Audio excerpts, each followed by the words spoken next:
గతంలో వారు దుర్యోధనుడి పాత్రలో మనలందరినీ రంజింపజేశారు. నా ఈ మాట వినగానే ఆ పాత్ర ఏమిటో మీ అందరికీ అర్థమైపోయి ఉంటుంది. ఆ పాత్ర మరేదో కాదు, ఎవరి పేరు చెబితే సాధారణ భూమి యుద్ధ భూమిగా మార్చబడుతుందో, ఎవరి గద శబ్దము వింటే శత్రువుల గుండెలు అదురుతాయో ఆ వ్యక్తే కలియుగ భీమా మా రఘురామా. RRR గా మనందరికీ సుపరిచితులు విచ్చేశారు భీముని పాత్రలో.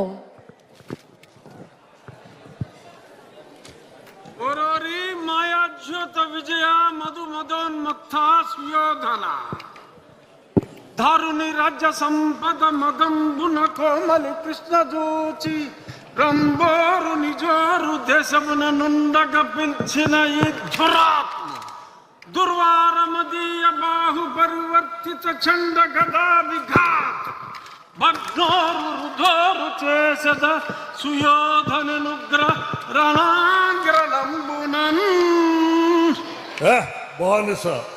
బానిసలకంత అహంభావమా? నీ కనుల ముందే నీ భార్యను బలాత్కరించదా? దుశ్శాసన, ఈడ్చుకురా బంధకిని, ద్రౌపదిని ఈడ్చుకురా. ఏ దుశ్శాసన, గురురుద్ధ బాంధవులనే చూచుచుండ మధో గురుడై ద్రౌపదినిట్లు చేసిన కలం దుశ్శాసనం.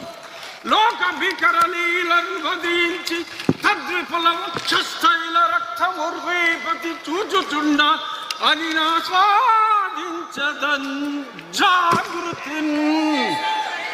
ఇంకొక మాట,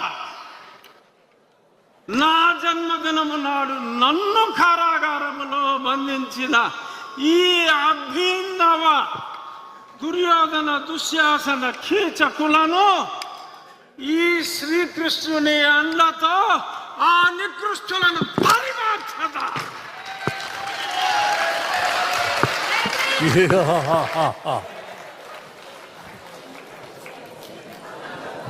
అన్యాయం జరిగిన చోట భీముడు ఏమాత్రం ఒప్పుకోడు.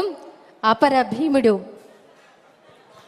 RRR మన డిప్యూటీ స్పీకర్ రఘురామకృష్ణరాజు గారు భీముడి ఏకపాత్రాభినయం మరొక్కసారి గట్టిగా మనం కరతాళ ధ్వనిలో అందిద్దాం.